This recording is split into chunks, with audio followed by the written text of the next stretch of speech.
I figure I'd do a response video of sorts to that How the World Works guy. You know, the guy who stares really good. Anyway, capitalist type. You know, we've made these arguments before, but it's worth going over again, I suppose. See if we can engage him in a debate or a conversation. Most of you that watch my videos, you know that I detest environmentalists. Not because some environmentalists might have good intentions, but largely because the results have been disastrous, especially for the poorest people around the world. Oh, come on. You know, Nepal, India. I mean, come on. We know what the disaster is the exploitation part of it. Environmentalists aren't, you know, impoverishing people. Bad circumstances, bad planning, bad engineering of societies is impoverishing people, creating surplus labor in places where there's no work. You know, poor breeds poor. It's not environmental policy that's the problem. I mean, that's just an arbitrary standard of sorts. Obviously, it costs more money to do things the right way than the wrong way. And there's all this thing called risk assessment, and you have to make decisions about what risks are worth taking. But we know what's killing poor people. It's called exploitation and neglect. The people that are stopping them are environmentalists, largely from wealthier countries that are somehow concerned that it's going to destroy their native culture. If you ask the native people actually believe that the mining companies are largely good and beneficial, as well as the industries that are moving into their area and the corporations that employ them and their children. Oh, come on. That's like saying, oh, the field slaves love to become house slaves. I mean, you can use lots of analogies. I mean, of course, desperately poor people are going to want anything. You know, give them any bone, okay, any bread crust. And you can, you know, it's not going to matter what kind of strings are tied to it. They're going to say, yes, give me something. We saw it in the Great Depression in this country. Yeah, sure, I'm all for, you know, and you know, the migrant labor. I'm all for having a job. I'm all for being able to feed my kids rather than watching them die. But they're really not entering into some sort of honest contract, and you know it.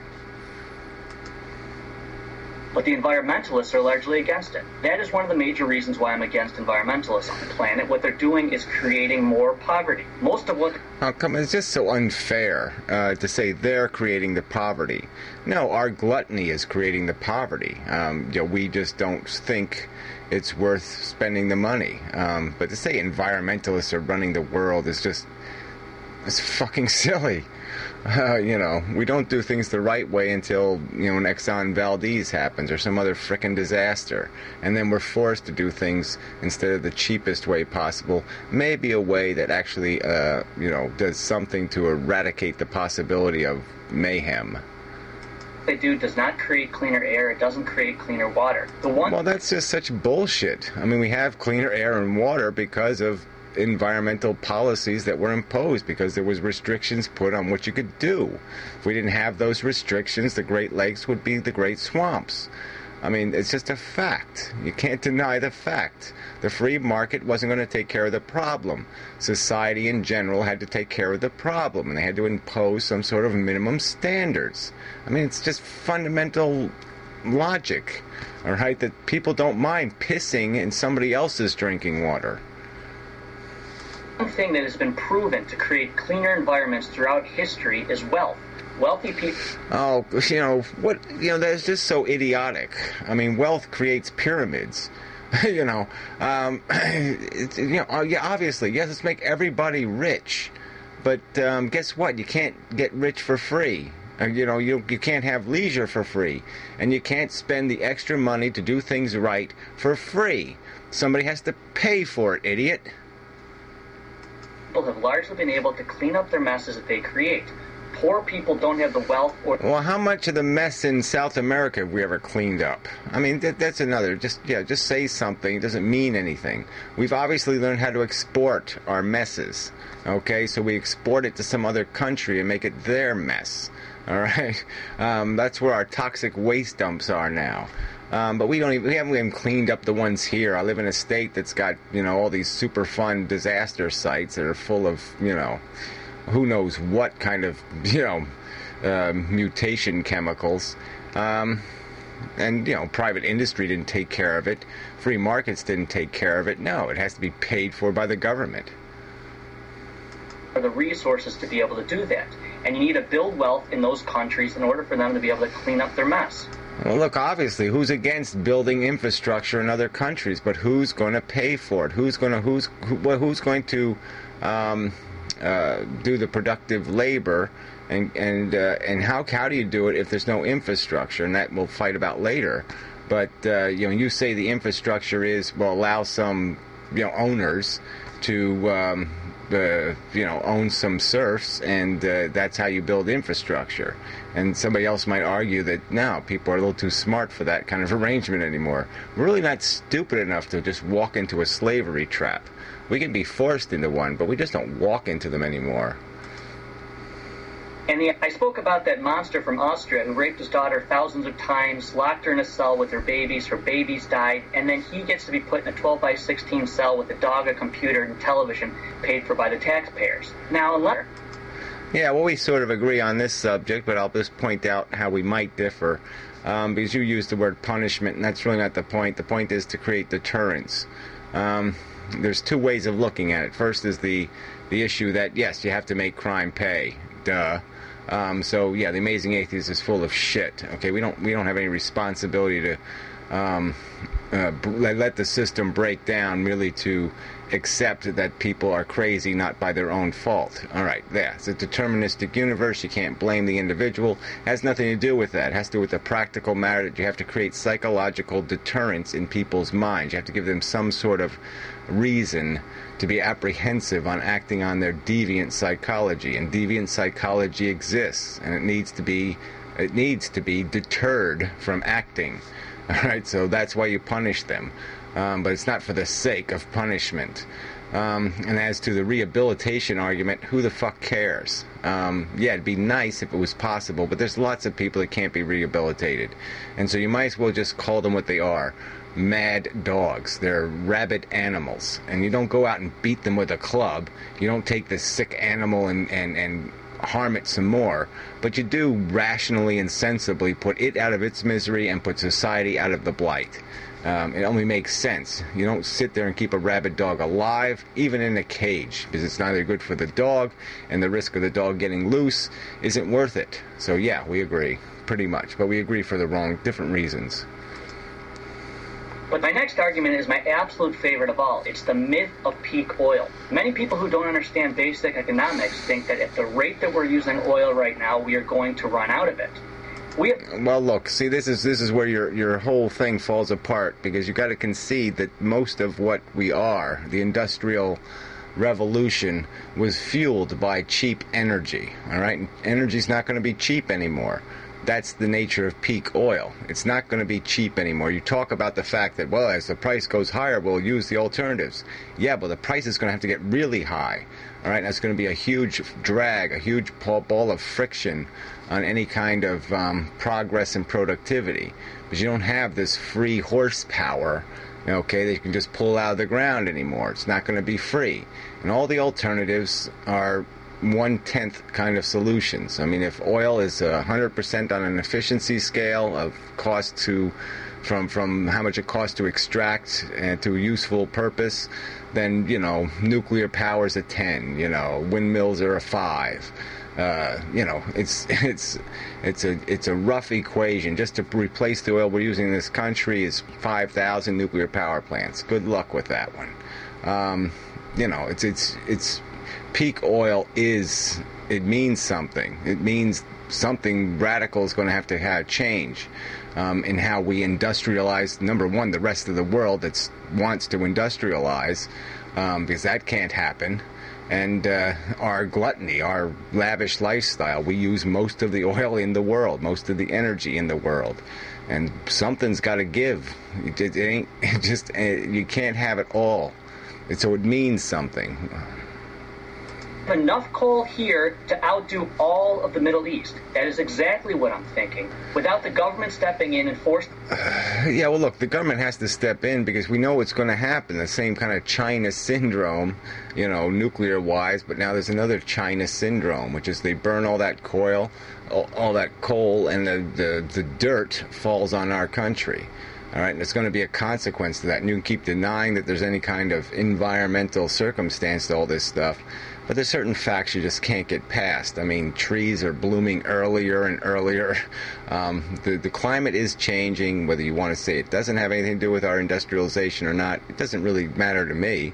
The bottom line is we can add 2 and 2. And we can also understand that there are catastrophes that you can just push the little, you can push it, and then there's a cliff that's going to fall down. Okay, because once the consequences start rolling out, then you're really dead. You might have some hope of preventing it before the damn ball starts rolling down the hill. But once it starts gaining momentum, then you're not going to be able to do anything about it. All right, it's something we've got to consider. So coal it's not a cheap alternative, because to do it right, to do it rationally, is expensive. To take care of, so people's property values don't get destroyed, because you don't just lay a town to waste, leave a bunch of heavy metals on the surface of the ground and say nobody can live here for a few hundred years. There's consequences to this shit. It's not, it's not as simple as you'd like it to make it sound. By $1 trillion in one day by the Fed, we're going to create massive inflation. In fact, that's the most amount of money printed in the history of the world. And in order to cure inflation... Yeah, well, isn't that a big joke? So you say cure inflation is going to cause unemployment, right. So, we agree. Printing $1 trillion to buy off debt, to buy our debt, is really stupid. Especially when, we're paying IOUs that shouldn't even exist to assholes who shouldn't have the fucking IOUs. But where we're stuck right now is assholes like you say we can't force people to make their contribution. So Ronald Reagan gave everybody tax breaks and said, let's borrow money, and let's borrow money, and let's borrow money. I mean, that's the crayon that got us into this mess. That's the simplicity, the stupid somehow, cut taxes and everything will be just fine bullshit. And that's how we got here. Inflation. Defense of Marxism. I'm not kidding you. He makes a defense of Marxism. Marx's ideology, basically the abolishment of private property, or what he at least calls bourgeois property, but it's... Yeah, no, it isn't the same thing. I mean, you really are very unfair in this argument. It's just the classic conservative bullshit. So unfair to Marx. I mean, Marx was a political philosopher, an economics philosopher. But I mean, he didn't, go point to me to the Marx, this is how you organize a society plan, because it's not there. He was just pointing out what the causes and effects are in capitalism, and that there's some downsides and some things you got to protect against, like the consolidation of wealth. And you're just ignoring all of that. He wasn't against ownership. He was just against, tyrants and moguls and monopolies, and was for people owning their industry, owning their productivity, people owning the value of their surplus. Essentially private property, from what we know, led to more misery and more deaths than the world has ever seen. Yeah, well, this is just such a cheap argument. 100 million people. Yeah, so you're saying that the only political, experimenters, scientists in the world were Lenin and Stalin and Castro and Xi Jinping and Pang Pang Pu. I mean, come on, get real. These weren't experiments. These weren't conducted in any kind of perfect way or any kind of engineered way. We saw what they were converted in very rapidly into the same kind of, I've got mine, I'm the rich ruler, we're the ruling class, I mean, there was no consistency with Marxism in communism. So it's bullshit to malign Marxism with that. And even, I just don't even see the point of this. I mean, like I said, Marxism is not a spelled out rat maze thing. It isn't something that says this is how you do it. Okay, it was just explaining what you don't do. 100 million people abolishing private property forces enslavement of people onto the state. There is our enslavement to each other. Okay, like I said, if you have a corporation that's owned by the people who work in the corporation and no one else, that's not owned by the state, is it? No, it's owned by that collective. But obviously that collective can't own the means of production until it's given the means of production. We know how the means of production, we know how ownership is acquired. It's acquired through inheritance or through grotesque, lottery-style winnings in the capitalist system, and moguls, whatever you want to call them. I think you might as well just call them emperors, who essentially just buy it all up, and so they retain the ownership. And so as long as the gate, there's no way for the worker to acquire ownership of enough of his surplus to be able to own his surplus. I mean, he has to buy the means of production before he can own the means of production. Nothing moral, nothing good, nothing kind about what Karl Marx had to say. Yeah, well, that's just rhetoric. That's just nonsense. There was great humanity in what he had to say. He was talking about the dignity of labor, the value of it, the beauty of it. So it's just bullshit to sit there and malign him. You're just such a weasel. I mean, you got to have some respect for somebody who wrote something, it wasn't 10 years ago, it wasn't 5 years ago, and the man's fucking dead. And you'll sit there and wag your finger. It's just bullshit. Like I said, you can't take direct quotes from him and do this kind of shit, especially contextual quotes, because everything he talked about was highly literate, articulate, complex. Yeah, I'd even say obtuse in some cases, but whatever. And you're trying to simplify it into some sort of nonsense, and that's just cheap. It's a cheap argument. Really fucking cheap.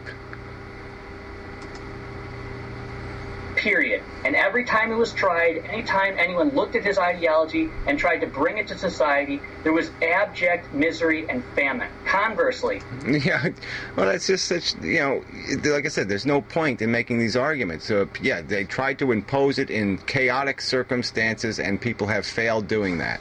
Okay? But, I mean, that argument can be made so many times. Thomas Edison, well, his first light bulb failed, and his first 400 light bulbs failed. So he should have just given the fuck up. Right? Dr. Ehrlich spent 10 years getting a cure for syphilis. I guess he should have, 5, 6, 7, 8 failures, he should have just given up, right?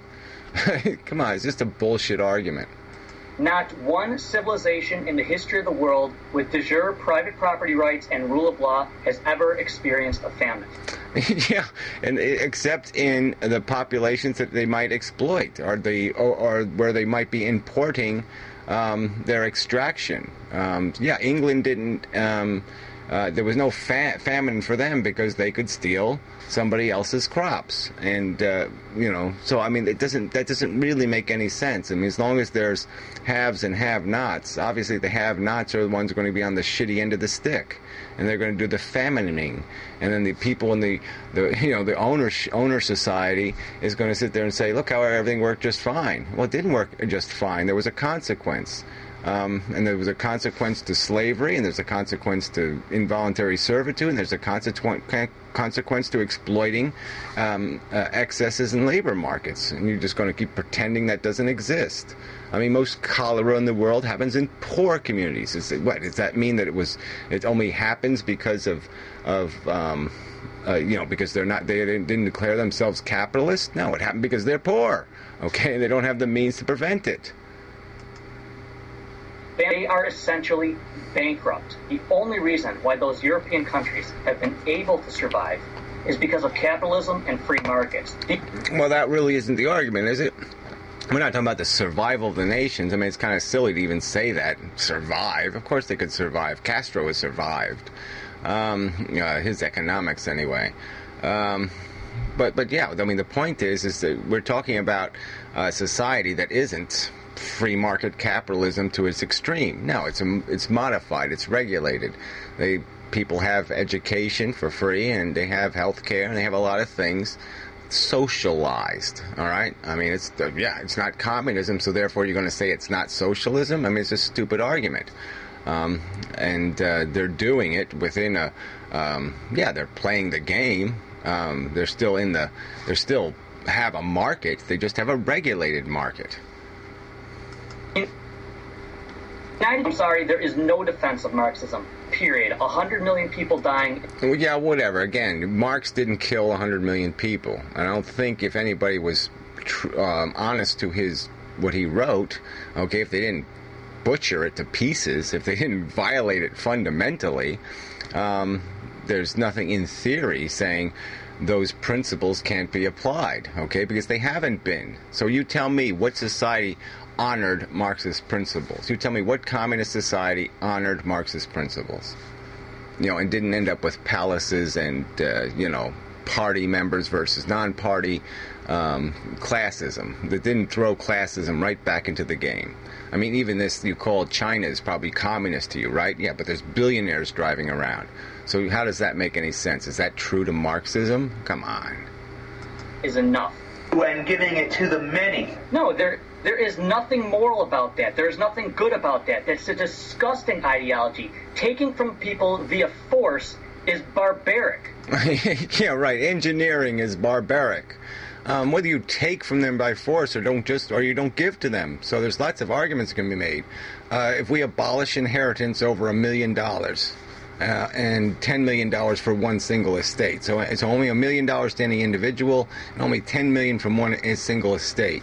Are we forcing something? I mean, are we taking away something? No, we're just preventing birthright.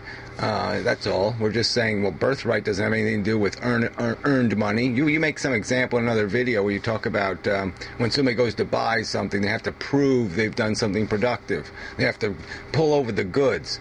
What is the productive act committed by the inherentee? What contribution do they make to society? Absolutely none. Okay, they're raw fat consumers. They're not producers. So it's just bullshit. And then, you always apply this force. You can use force when it suits you and not use force when it doesn't suit you. It's not a force issue. We force people to obey certain laws. You would agree to those laws, okay? You would agree that there should be traffic laws, and there's laws against people, raping their daughters 1,000 times or whatever your argument is. There's laws against those things, and we force people to conduct themselves in a certain way, or there's a penalty for it. So what's wrong with also stating other things have an ethical or moral demand, and that we're going to require it of people to play by a certain game rule? I mean, there's nothing wrong with that, but you just want to make it sound like it's something worse than it is. All right, obliging people to play the game fairly, to start at the starting line, not halfway down the track or 3/4 down the track, but at the starting line with the rest of the fucking horses. There's nothing horrific about such a horrible burden. Capitalism has brought more poor people out of poverty than any other source. Oh, come on. It's exploited people and perpetuated their poverty. Here, we'll give you enough food to survive. We'll even give you enough to have a couple of kids so that we can have a next generation of surplus labor to exploit. So I give you an analogy. If I was able to persuade the world's poor to no longer have children, would that be anti-capitalist? Would that be pro-human? I mean, what would be, how would you see the world then? So if the only children to be exploited anymore, the only labor to be exploited anymore were the sons and daughters of the rich, if they were the only people to pay the minimum wage to, or less than that in the world, and put in the sweatshops to do all the productive labor, do you think the standard would still be the same? Do you think the rich would say, yes, beat the shit out of my kids? I don't think so. If we had to do the work, if we had to pick up the garbage, if we had to clean up the shit, we had to do the dirty work in this world, your ideology wouldn't go very far, because people would be demanding pretty quickly, saying, I have dignity, you can't exploit it. They'd say, fuck you, you're going to have to pay me to do that work. But it's only when you have desperate people that, and that's all you do, that's all capitalist feeds on, is desperation. All right? It fed on chains and whips for a long time. And now it's gotten rid of some of the obvious symbols, okay, but it's still abusing circumstances. It's still extorting people by some natural circumstance that has nothing to do with capitalism or anything else. It just has to do with stupid people having kids in circumstances that serve no useful purpose to the rest of society. Create surpluses in labor that just make all the labor exploitable. And that's where all your wealth comes from. I mean, there's this, you cannot extract wealth from anything else but labor, damn it, and you know it. On the other hand, are advocating plundering people who produce wealth that means they create goods and services that other people want. Yeah, no, I'm talking about plundering people who never did a day's work in their life, who fell out of a woman's vagina, okay, that happened to have money. We don't inherit driver's licenses. We shouldn't inherit control over the means of production. It's one of the most important things in the world as we know it, and it shouldn't be given away based on what your last name is or some other kind of nonsense. It should be given to people based on their contribution. The end. There's no legacy involved, okay? You don't inherit anything else in this fucking world of value or use. Why should you inherit control of the means of production? That's just fucking silly. All over the world. Okay, that's the end. There was more, but I captured an audio file and tried to do it this different way, and it didn't work out too well. So now I got this fucking line. My camera's dying. Damn it! Stop that.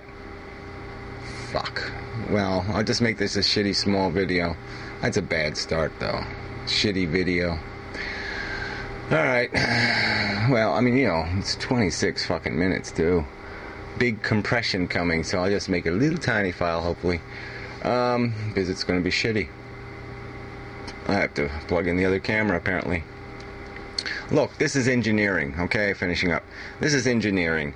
It's if we were running a rat maze, okay, and there was rats running in a maze, we would come up with systems. We'd say, okay, well, if we encourage this or we discourage that, we'd figure out ways to get the rats to do what we'd want. We wouldn't just say, well, let's completely exploit exploitation.